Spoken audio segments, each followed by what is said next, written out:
सर्वप्रथम ओम जगत जननी मां भारती को प्रणाम करते हुए फतेहपुर संकुल के आचार्य विकास वर्ग आधारित पंचपदीय वर्ग के आज के इस 7वें सत्र में, जो वर्ग का 7वां सत्र है, उसमें उपस्थित इस संकुल के सभी आदरणीय प्रधानाचार्य बंधु भगिनी और सभी सम्मानित आचार्य बंधु भगिनी,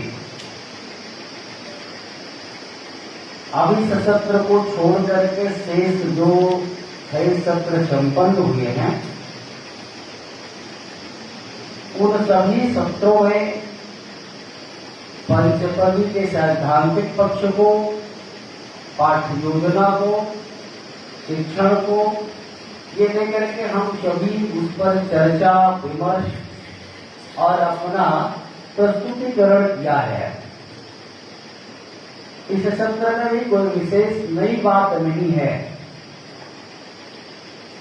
क्योंकि पंचपदी आधारित ही वर्ग है, तो उसी पर कुछ चर्चा हम आपके समक्ष करेंगे। अभी ये राष्ट्रीय शिक्षा नीति 2020 का जो क्रियान्वयन चल रहा है, उस क्रियान्वयन के अंतर्गत जैसे एक परंपरागत हमारी शिक्षण व्यवस्था थी, उस शिक्षण व्यवस्था से हट करके अपेक्षा है, तभी जो राष्ट्रीय शिक्षा नीति 2020 का उद्देश्य है, उस उद्देश्य की पूर्ति करने में हम सभी सफल हो पाएंगे।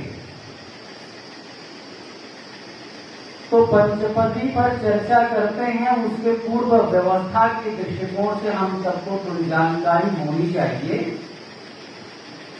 और विद्या भारती भी इसमें अग्रेसिव भूमिका में आ गई है, क्योंकि उसका स्ट्रक्चर तय किया गया है 5-3-3-4 का, तो ऐसे विद्यालयों की व्यवस्था भी बनाई जा रही है। ये सरकार के अंतर्गत जो सीबीएसई बोर्ड के विद्यालय हैं और विद्या भारती के अंतर्गत जो 0 से लेकर के 12 तक का एक साथ का विद्यालय चलता है, वो सभी विद्यालयों में 4 श्रेणी में फाउंडेशनल, प्रीपेट्री, मिडिल और सेकेंडरी ऐसे